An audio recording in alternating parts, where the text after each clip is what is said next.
Peace, HHDG. We are on another episode of HHDG Media, the podcast. And before we introduce our next guest, just want to say peace everyone out there. It's New Release Friday. Got a lot of dope new stuff that came out. Got that new DJ Muggs, Winning Part 2. Just going to name off a few. Novelist in Dixon Hill, Book of Changes, Apollo Brown, and Stylie's new joint, Blacklight. Plenty of stuff out there to go and check out. And as always, you can also check out our merch on our website, hhdgmedia.com. It's hoodie season. Got plenty of hoodies out there. Check with different designs on them. Got the t-shirts, face mask. And as always, I'm going to say shout out to the rest of our HHDG Media crew. That's T. Smith, the Mayor, Skelly Top, Rock Fade KB. Now, our next guest has quite a bit of taste that comes from his culture, and he excels at showing it in his music. You know, he likes to say that he's a sound curator, and as we dive into that soon, we get to learn a little bit more about that. He's worked with some well-known artists, which we'll get into as well, and some of them he's continued to work with. So without any further, let's introduce our guest, Alejandrito Argenal. Thank you for the introduction. Peace, man. How you doing today? It's pretty good. How about you? I'm doing good. Definitely. Now, with your music, normally we like to introduce, but I want to first, just give us a glimpse of how you came into being a sound curator, because it's very important to express the music that comes from your culture. Really, it started at a really early age. It started with rapping, writing rhymes with my friends, my brother, and we needed a producer. Okay. And, always had the vision of bringing the Latin crates to life, because growing up, I always heard those sounds, and I was like, growing up with Wu-Tang and Mobb Deep and stuff like that, I was like, man, this would be the perfect marriage. And, there are some songs that would sample some records and stuff, but I always felt like it could be highlighted a lot more. Mm-hmm. Definitely. So now with your music, you come from Nicaragua. You not only display music from your country, but Latin America as a whole. What type of music did you listen to growing up? Pretty much all Latin American music, also music from Spain, a lot of Mexican music, South American music, like from Colombia, Brazil, Chile. Okay. Caribbean music as well, a lot of Cuban music, like salsas and stuff like that. So I always saw like the cohesion that there was amongst the diversity of Latin American sounds. Mm-hmm. They're all different. There's diversity. Every country and region and culture is unique, but I always saw like an underlying unity amongst all of them. Dope. Now, did your brother ever get into production? Because you said he needed a producer, but did he have any input on that? He wasn't. Okay. He wasn't gifted with the music like that, but it was more like with the rapping, Mm-hmm. And I just got way more into the music. I don't know, like I played some instruments when I was younger as well and stuff, so I guess I was always more musically inclined. Mm-hmm. Definitely. And you said you played instruments, so were they mainly percussion instruments? No, I played piano and alto sax. Okay. Yeah, I Nice. messed around with a few other things, but that was mainly it. Hmm. And do you incorporate any of those in your production, or because I know you're more sample driven, but you try? It depends, like there's different approaches to different tracks I make. Some of them Hmm. are way more minimal, where it's really, really sample driven, or more loop driven, and then some of them, I produce and arrange more. So yeah, in those, I definitely bring some of the knowledge in. Nice. Now tell us about Nicaragua's national instrument. Now, tell me if I'm pronouncing it correctly or not. Is marimba? Correct. Yeah, it's a variation of the xylophone. Hmm. Yeah, and it's very traditional. That inspired me a lot because like the arrangements are very like sporadic. They're they're not like the typical 4-on-4 beat. Um, Hmm. like they play with three mallets and stuff. I don't know. It's all interesting. It definitely inspired me to arrange things differently. Okay, interesting. Now, how does that? Being that you explain that, how does that work out with how you structure your production? It depends on the sample really. Like my Hmm. whole thing is about highlighting the sample because I want to highlight the music that I'm taking from. Yeah. So some samples really lend themselves to like more eclectic arrangements than others, and some just like intuitively come together. Like I'll just be like the biggest part of my process is listening, Hmm. like listening to records, listening to music like nonstop. I do that more than I actually arrange and compose and produce. Um, which I don't know. I think a lot of producers would benefit from that when they Hmm. feel stagnant or whatever.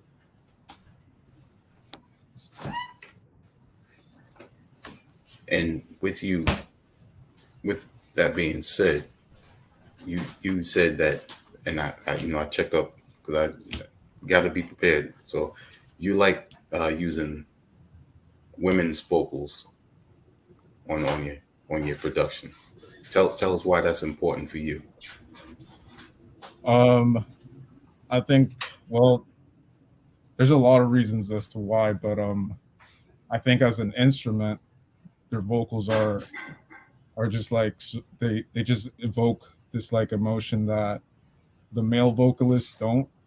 Mm. Um, it's always been my favorite instrument in like all of the Latin music, especially how it's like so dramatized, and they like extend notes in such a cinematic and dramatic manner that I just think lends itself very well to hip hop production.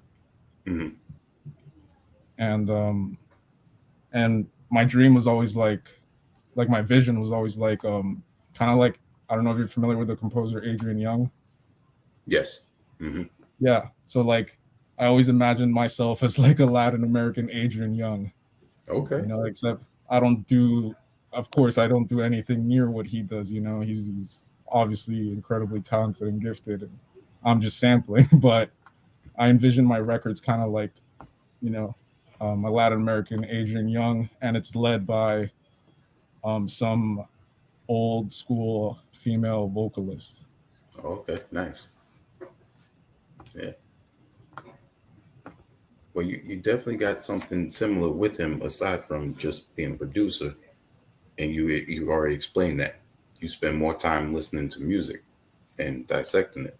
And I mean, if I'm sure you've heard him talk in interviews and stuff like that. Oh He's yeah, very meticulous with that as well. yeah, he's definitely one of my like contemporary inspirations. Nice. I actually seen him around the time that the Luke Cage TV series Yeah, was out. I actually seen him DJ in Brooklyn. that's dope. Yeah, definitely want to make it out to his record store one day. Definitely, yeah. He's doing big things right now with the whole the Jazz is Dead series. Yeah, it's dope. He's even working with some South American band called La Luz.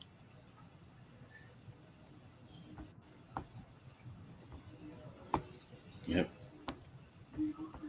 And but let's talk a little bit about the sampling. Are you the type that you'll listen to an entire project and then go back to it, or if something just grabs you, you work with that? It's a mix. Definitely more something that I already am aware of. Hmm. Like most of the samples are songs I'm familiar with from artists I'm familiar with. Sometimes it just takes me years to find the right way to flip it, you know? Okay. Like sometimes I'll sit on a sample for literally years and until the right moment comes, the right inspiration. And sometimes it's a simple flip, but you know, it just didn't feel right at the moment. And for whatever reason, like 5 years later, that's when I'm able to flip it. Hmm. Um, very few times it's something I immediately hear and I gotta sample it because the songs that I sample, they have a little bit more meaning to me than just like, oh, that's a dope sound, let me flip it, you know? Okay. Hmm. Like that's cool and all, but um it just means a little bit more to me, the process, you know? Yeah.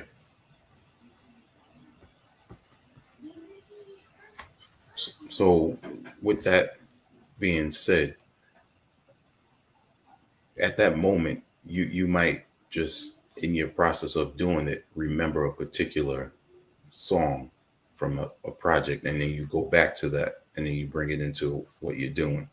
Correct. Yeah. Or I just happen to put another like a record I haven't listened to in a long time back on, and it's a track that I completely skipped or a track that I, you know, kind of forgot about. But as Hmm. soon as I hear it, I remember again, and it just happens to be the right moment at that time. Yeah, that's a great memory too. Now, what when you think back to those tracks, what's one of the first thing that comes to mind? Do the album covers normally come to mind? That's the thing. When I'm formulating a project, I always make my artwork first, Okay. and then I like listen to stuff staring at the artwork, and I try to glue stuff to the artwork, you know, visually. Like I Hmm. try to mix the sonics with what it looks like visually, because you know I grew up listening to records that have similar artwork to what I present, and so I'm trying to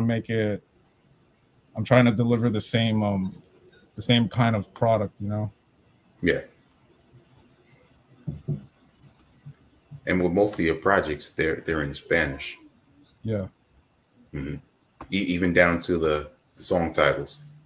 Oh yeah. The thing is, like, all of my work is all taken from Latin American music history, Hmm. from the titles of the songs, the titles of the albums, the images I use. They're all from records of the past. You know, Okay. like it's all just Dope. it's all appropriated into a newer context. Hmm. So this is the part where being a sound curator comes in, Correct. because you're doing you're you're engulfing every aspect of your culture into the music. It's not just what you're hearing. That's dope. Yeah, and I also I like the term curator more because I don't want to take away from like actual producers. You know, I don't consider myself an actual producer, like, you know, like a Timbaland or something like that. You know, those people Hmm. like super produced tracks. Like I don't consider what I do like that.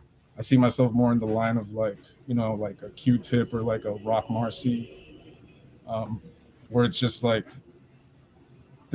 making decisions on like what sounds to put down or put together. Hmm. Sometimes I may produce something where, like, you know, I really go in and I put in a lot of drums and a lot of little sequences and the sound effects and stuff like that, but that's not the norm, and that's also not my favorite or my inclination, you know. Interesting. Now, what was your first beat tape that you put out? The first beat tape I put out as Alejandrito was it's called Nuestro Agradecimiento, and it dropped on Imagine Records from Germany. That was back in 2013, and I made that when I was living out in California. Okay. And what's the backstory on the woman on that cover? That's my mom, actually. Ah. Yeah, that's a childhood picture of hers in her traditional uniform for Catholic school in Nicaragua. And it's called Nuestro Agradecimiento, which is it's like our gratitude. So I wanted like the first project to like symbolize my gratitude towards my family and my lineage and my culture. That's smart. I like that. Definitely keeping it ingrained.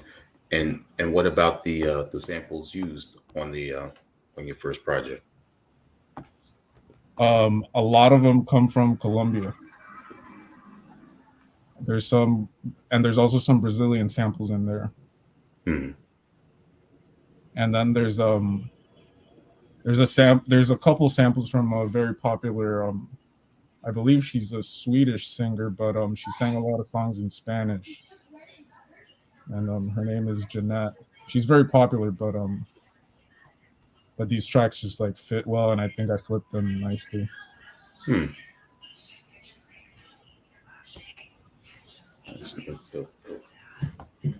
And with that first project, did you start getting noticed?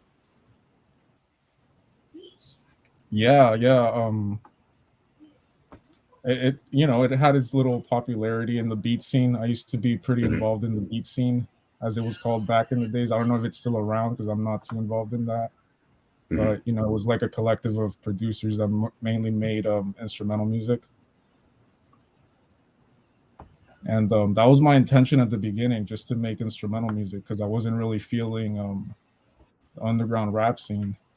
So I didn't really feel like collaborating that much. And I also wanted to experiment with sound more than make like, a beat that people wanted to rap to. Okay, that's dope. And one of the known websites right now, also a company that continue to put your work to be known out there, is B-Tape Co-op. Yeah, they've been writing with me since the beginning. Yeah, we go way back. They always took part of my work and stuff, and always promoted it. Always reached out, and I always sent them a complimentary copy of my tapes, just to show love. Nice. Yeah, they put me onto a lot of producers throughout the world. Oh yeah. Yeah, man, they stay busy, like staying updated with everybody. Yeah. That's great, man.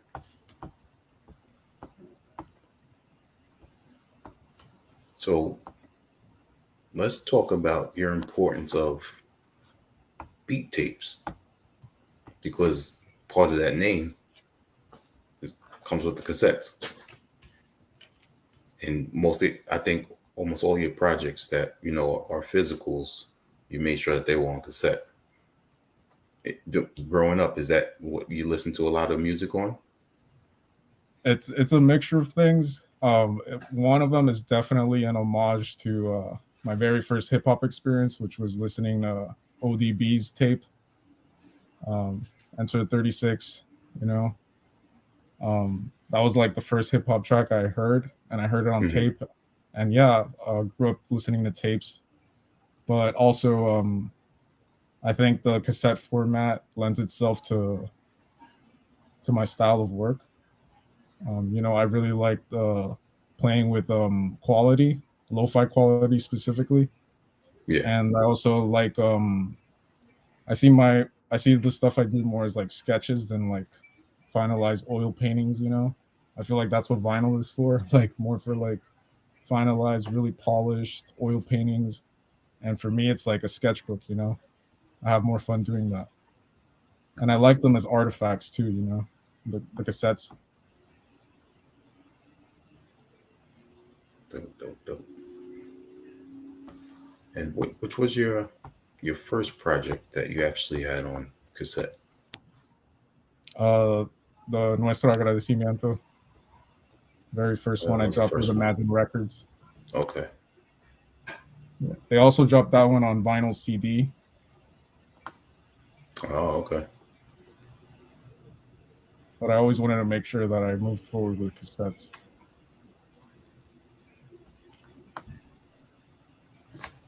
And then the next one after that was that Cambia por Ti.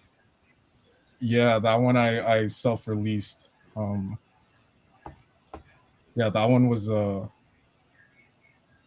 to me was like the shift into like a lot more like what I'm making now. There's just a slight tonal change where I'm playing around more with melodic stuff and layering a bunch of different melodic samples and kind of like playing around with very, very long samples.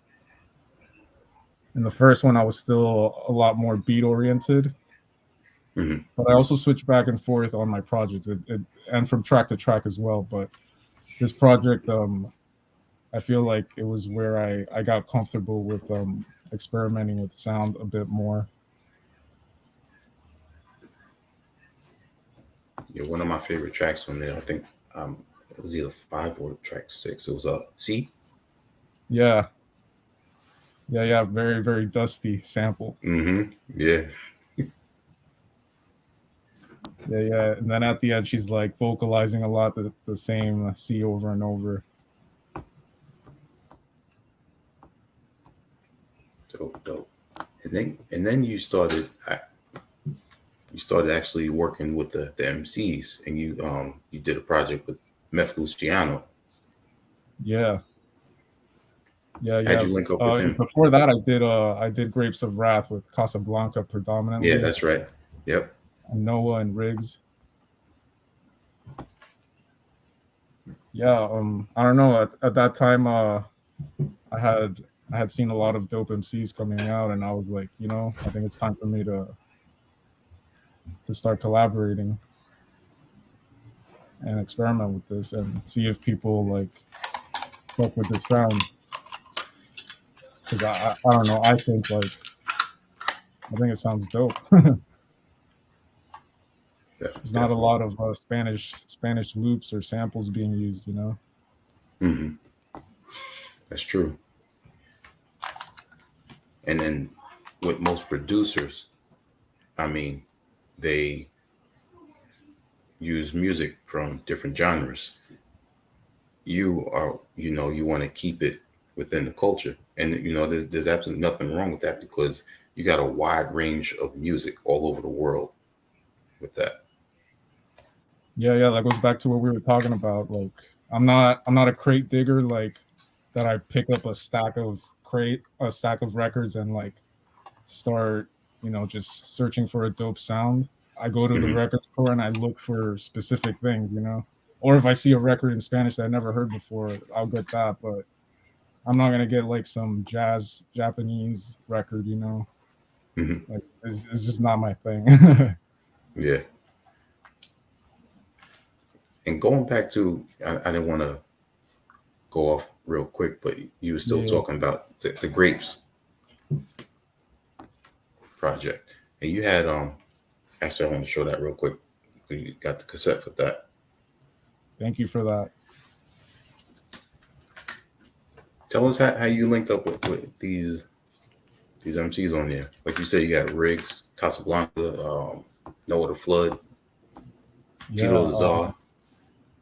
It started with Casa. Like it's really like a me and Casa collaboration really, because he gave a lot of creative input into the project.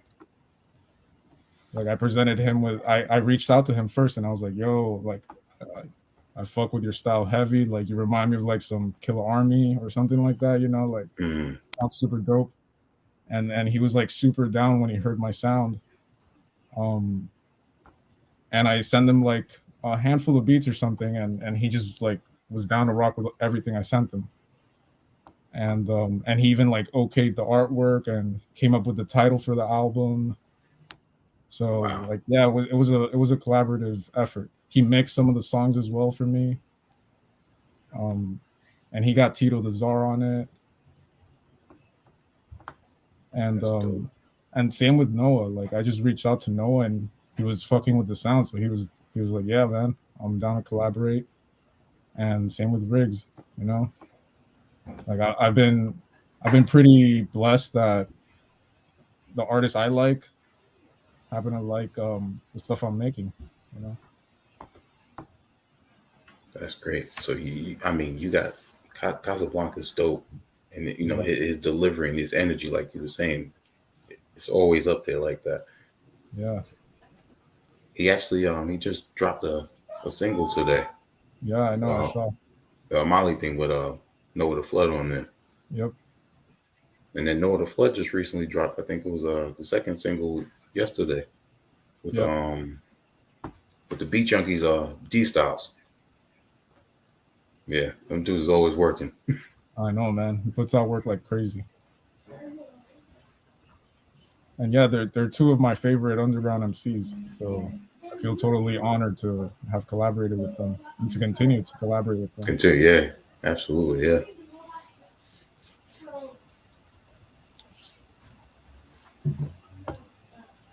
Then what was the next project after? Then we get to the Meth Luciano solo. Yeah, that's right. Yeah, so after Grapes of Wrath dropped, Meth reached out to me and he was like, yo, I'm mad jealous of like all these beats that Cost is on. I need some of that for Really? production. Wow. Yeah. Yeah, because they're fam. So Hmm. you know, they like check out each other's work and stuff. And yeah, he hit me up like almost immediately. And yeah, we just started collaborating. And dude's a monster, man. Like he doesn't stop pumping out projects. Yeah, he's another one. Yep. Yeah. And like working with him for Versetti, it was pretty seamless because he always had a verse ready to go. Like it was no hesitation, you know. Oh, dope. For everyone that's wondering, I don't know if you can see that cover real quick. There you go. Tell us about this cover because this is different from the others. Yeah, so since this was a collaborative effort, it was chosen by Mef Luciano, and it was done by um our bro Yellow, I'm forgetting his name right now. Oh, is it Um, Balakova, right? yeah, correct. Yeah, and He's out the he's out the UK, if I remember yeah, correctly. yeah. And he was like, "Yo, this image, like, this is what I see, like the sounds you're sending me and stuff like that." And I was like, "All right, let's do it." And then I just did the layout and design for the physicals to kind of like take it to the next level. But yeah, he came up with the title as well of the album. Mm, You know, it's a collaborative effort, and he was down to like have some of the titles in Spanish as well. Because when I make like the beats and stuff or set the loops, I always put a title to them, just to like kind of like get a feeling for an atmosphere or something. hmm. He liked some of them, and he'd turn some of them into choruses and stuff like that. You know, like you hear him even spitting some choruses in Spanish on the album.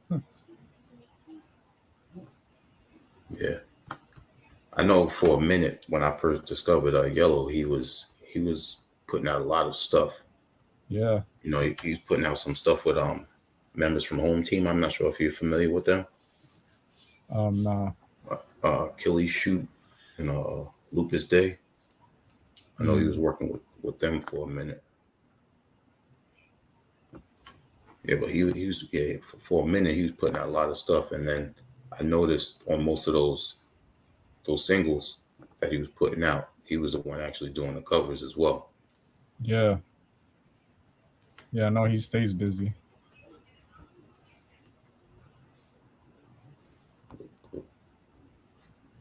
And then what was next after Versetti?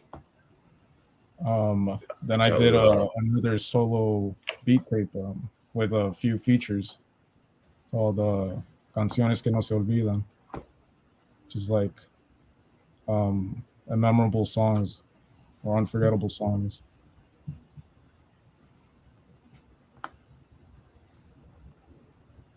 That one I think you didn't have a chance to get because it was sold out.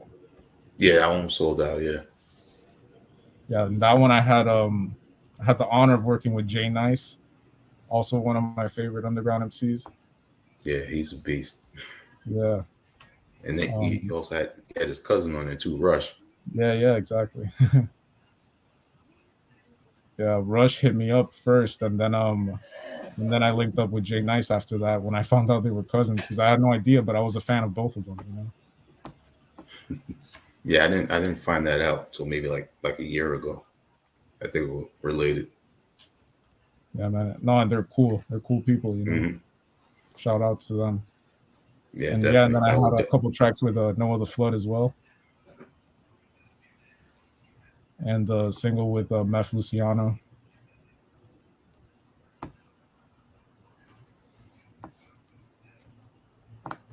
Now, with most of your projects, and this is what I like, not it's they're cohesive, but you have certain tracks that feel like they don't need an MC on it. You just let it ride the way you made it, and then the next track might have an artist on it, and the next track might have an artist on it, and then the next one just be just your production, just instrumental, and it works out, and it plays out that way.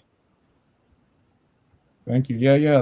That goes back to like saying how I feel like it's more like sketches, than like painting because just allows me to kind of collage things in a different manner. Mm-hmm.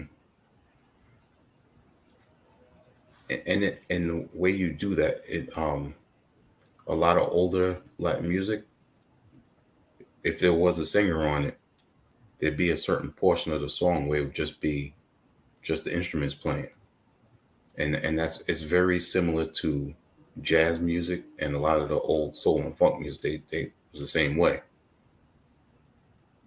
Yeah, exactly. That's definitely something I try to highlight in the composition. Yeah, man, that's the. I mean, you definitely know your music, you know your history to continue to incorporate something important like that. Thank you. Now, I got a quick question for you. How many tapes do you currently have? Like just anything? You got a whole bunch of tapes stacked? Not as many as you think. Mm-hmm. Maybe like 100, maybe less than 100. Mm-hmm. Yeah, yeah, because it's between tapes and vinyls, and the other thing is like I'm not a hoarder, so Okay. I always fall into this predicament where I have like a bunch of tapes or records that I adore and cherish, and then I come Mm-hmm. to a moment where like I either have to move or something like that, or I'm just like, oh, you know what? I don't feel like having 200 tapes or 200 vinyl, and I like sell them or whatever or trade them, Yeah. and then 2 years later, I'm like, damn, I shouldn't have gotten rid of that. I want I to was gonna spend that say like that's the hardest part, right? yeah, Yeah. but it is what it is. I don't like to be too attached to things. Oh, okay. Yeah, I can't help it. I got so many physicals, man. I got I mean, stuff there's on some vinyl, that I vinyl definitely hold CDs. on to, but yeah, Hmm. Yeah, it's not easy. oh yeah, and I saw that you like collect all kinds of music too, not just hip hop. That's Yeah, dope. yeah. A lot of that comes from just growing up and hearing different genres of music and appreciating what's out there. It opens your mind to don't how much talented people there are in the world. Yeah, and that's like one of my favorite things about hip hop is that it's like a segue to other music if you Hmm. really listen, you know. Yeah, definitely it is. And then on to your most current album. Yeah, El Baile del Recuerdo, or could be Memory Dance or Dance of Remembrance translated. I almost had that one right. Yeah, I mean on this album, you brought in some other people, definitely noteworthy people in in the underground scene. And was this pretty much the same way you linked up with them, or some of them were you know either through um, Meth or Casablanca, put you on to some of them? no, they either reached out to me or I reached out to them. Hmm. Um, like Hazardous, who's on the tape, he's a he's a fellow Nicaraguan, and Hmm. we linked up a while ago. You know, just talking back and forth about collaborating and stuff. And he's an MC. Um, I reached out to Che Uno. He's an Argentinian MC, and Yep. um, I had to have like more Latin American representation on there, so I hit him up, and he was down to collab. Substance, he I forgot how we linked up, but he actually he bought some of my tapes, so and I've been a fan of his, so I was like, yo, we have to collab, like I have to get you on this record for sure. And then of course my fam, I got Noah, Meth, Casablanca, and then I reached out to the God Fahim, and since he saw that I worked with Rush and Jay Nice, he was like, yeah, man, let's do it. Ah, there you Yeah, go. That's dope. and funny thing about his, like, that beat that he chose, like I wasn't gonna have anybody on it. I was gonna use it as an intro, but Hmm. I just sent him like the whole album so he could pick whatever he wants, and he chose that one, and I was like really surprised. And to Isn't me, that how it's it like usually a works? very different beat than what he raps on. Yeah, it is. But isn't that how it usually works? Yeah. You usually Oh, a track that you have that you don't expect anyone to pick is the one that normally they pick. yeah. No, and I always like when artists pick like something that I don't expect, or something that in my head I'm like, oh no, no one's gonna fuck with this. It's like too out there or something. But then they Hmm. fuck with it. Yeah, yeah. With this latest album, I keep going back to the track with Casablanca, because I like his energy Yeah, man. and and, and the way As soon as I made that track, I was like, this one's for Casa. mm, and the way that the track starts out, it's kind of it's mellow and a little slow tempo, and then just before he starts to rhyme, it builds up. Yeah, he knows how to elevate a track. Like, just takes it to the next level. Definitely, definitely. And what's how do I say it? Riding high off the success that you've been building up with your projects. Have any other artists that you haven't worked with reached out to you? Yeah, yeah, a couple. And I'm excited for collaborating with them. That's coming next year at some point. Nice. Yeah, because right now, I just finished a beat tape, another beat tape that I'm gonna drop with the same label, Imagine Records, Hmm. and that's gonna come early next year. Dope, dope. And then the other thing I could talk about is I got an album fully produced by me, and it's It's gonna drop on Exquisite Dope Records, and that's gonna be executively produced by my boy Divino, and he's getting a whole host of MCs on that. Wow. Yeah, that's gonna be like a full length LP. That's dope. Yeah, we got some crazy sounds on there for sure. Yeah. And then I got a couple other projects in the works, but we'll have to wait and see for that. Wait. Okay. Definitely. I'm already looking forward to what you just mentioned. Thank you.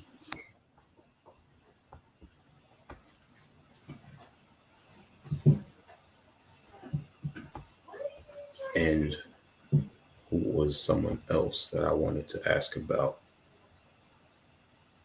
Oh, some people that you said you would like to work with. I know I've seen before that you mentioned Hus Kingpin, who's doing this thing right now, and another one was Crime Apple. Oh yeah, Crime Apple, definitely a bucket list, just in terms of sound. Mm-hmm. I think I don't know. I think we could do something dope. Have you ever tried to reach out? We've talked here and there, but I'm not pushy about collaborating. So If it it gotta happens, come it organic. happens. It has to come Yeah. organically. Yeah. I You got you. notice like I'm not pushy with promotion or anything like that. Like, Mhm. like I'd rather the music do the talking, and if it doesn't speak your language, then whatever. Definitely. Now tell us about your early listenings to Luis Enrique. Luis Enrique. I mean, didn't listen to him that much, honestly. It was something playing around in the house, but I was never a huge fan of his music. Fan of? Yeah. But you definitely heard him growing Oh up. yeah. Yeah. Definitely. For sure.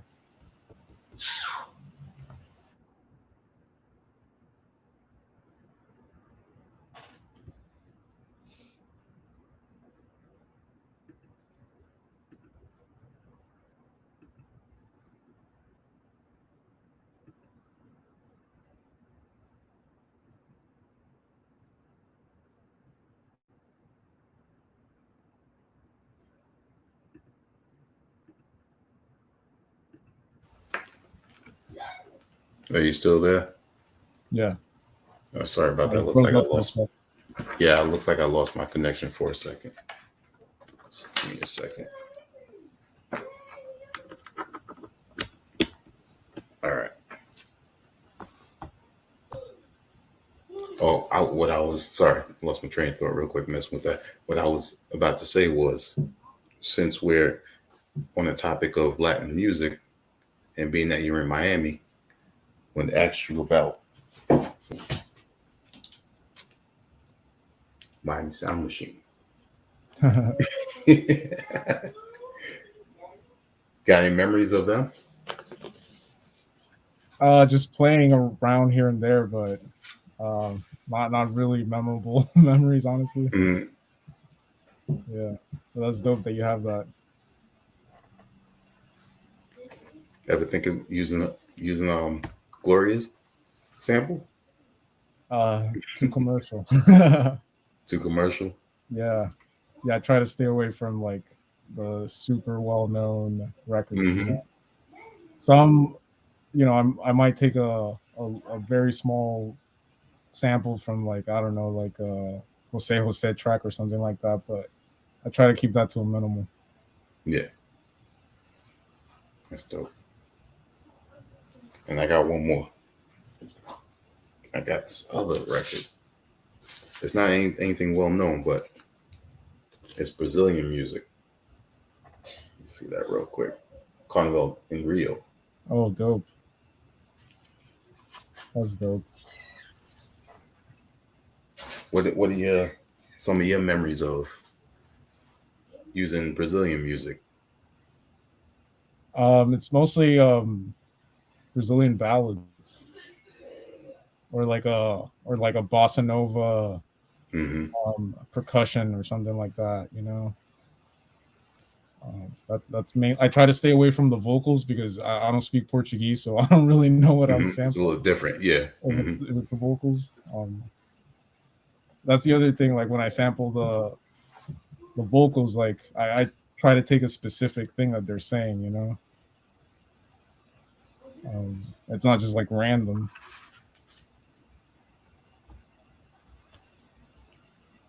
But yeah, with Brazilian music, it's either like uh, Brazilian pop or bossa nova or ballads. Mm. But I also listen to like Brazilian folk, but that to me doesn't really lend itself to sampling too much. Okay. Now, question about equipment you use. What do you prefer more, Ableton or FL Studio? No, definitely Ableton. I don't really use FL Studio that much anymore. Mm-hmm. Um, yeah, I started using that, but now it's pretty much Ableton as far as software.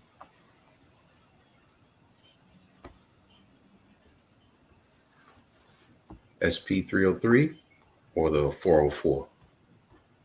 303. 303. Yeah, yeah, because again, like the 404 is just like, although it's a simple machine, but the 303 is simpler, and I like that. You know, Mm. and I like the quality that it that it releases. Quality of sound. So I actually have a 303, which I need to hook it back up again, along with my turntables. Yeah, and Just got with the limitations, you can get creative. mm, challenge yourself more. Yeah. It's dope. It's dope.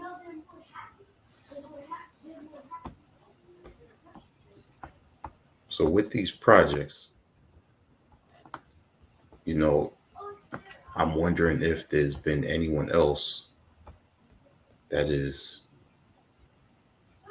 kept their culture in their music and their presentation the way you have. Because I'm trying. I've been thinking about it during this interview. I don't think there's been anyone that's done it like you have.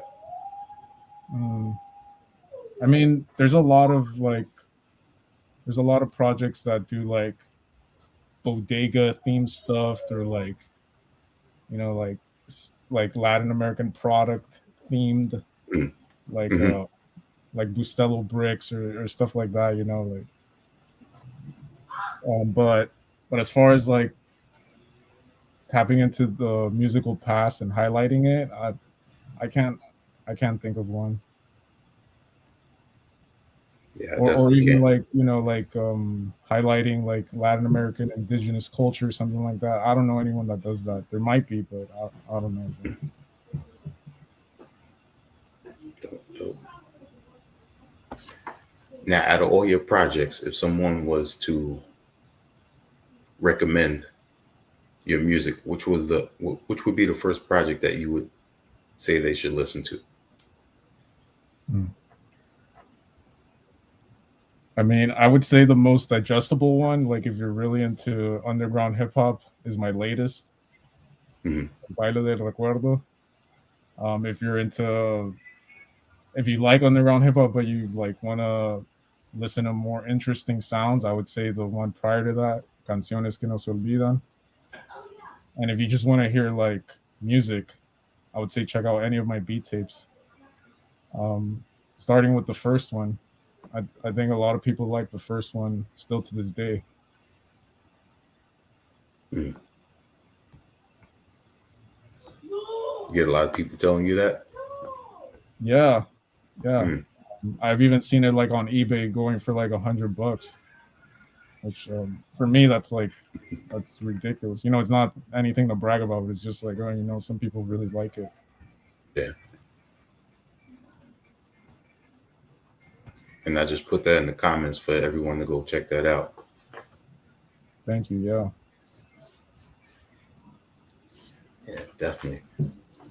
So aside from the projects that you mentioned that you're currently working on, is there anything else that you would want to tell the people about just just about what you have coming? Um, just to stay tuned. Like this year I dropped 3 projects. Next year it might be the same number, if not maybe 1 or 2 more. And although cassette is my media, it might be just coming on vinyl. I'll just say that. Okay, that was a shock right there. That's dope, man. Yeah. Cool, cool. And I have one last thing to ask. When you sent me the cassettes, Yeah. this is on the other side. Tell us about this because it kind of reminds me of old school flyer. Yeah. Yeah. I was trying to go for that, but that image, that cartoon of the couple dancing is actually Mhm. from one of the original records where I took the title, El Baile de Recuerdo. It's a series of Latin American dance music compilations. Mhm. They went up to like, I don't know, volume 8 or whatever, and that's one of the artworks for one of the volumes. So just to like pay homage to where I got the title from, and to highlight, dance is a big part of our culture. I Mhm. don't incorporate it so much into the music I make, but it is a big part of it. Yeah, definitely. That's cool. Yeah, man. Presentation and the production is its own point. I like that, and I'm sure a lot of the artists that are out there have picked up on that too. Thank you. Yeah, just trying to differentiate myself and represent.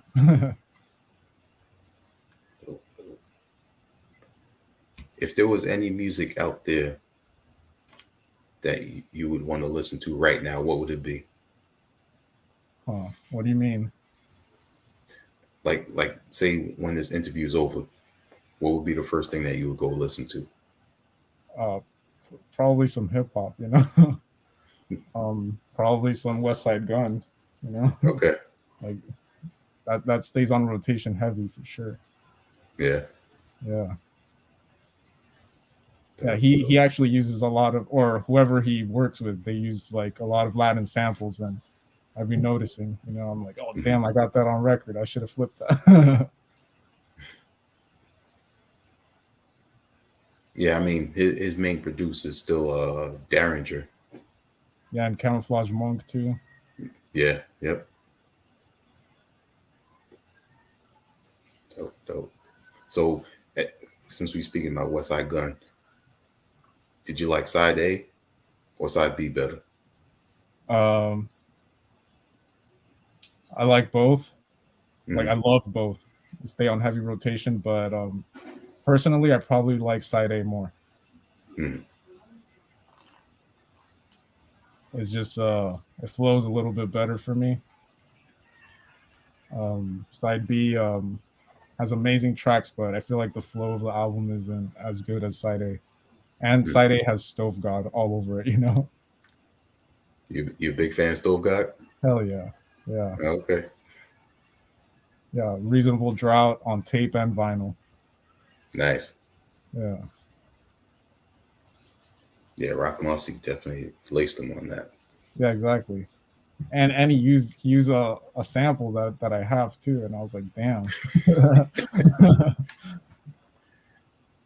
But I like hearing that. Hmm. Yeah, that must be a good feeling, when you're listening to something and instantly you know where it came from. Yeah, no, and it's cool because growing up like listening to this music and then hearing like one of your favorite artists put it out there, it just it reaches in a way that like other music doesn't. He Yeah, specifically come from that.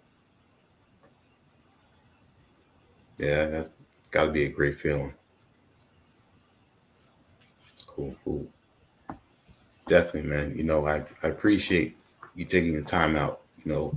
Let the people know more about you, your process, equipment you use, the people that you continue to work with. Casablanca, Noah the Flood.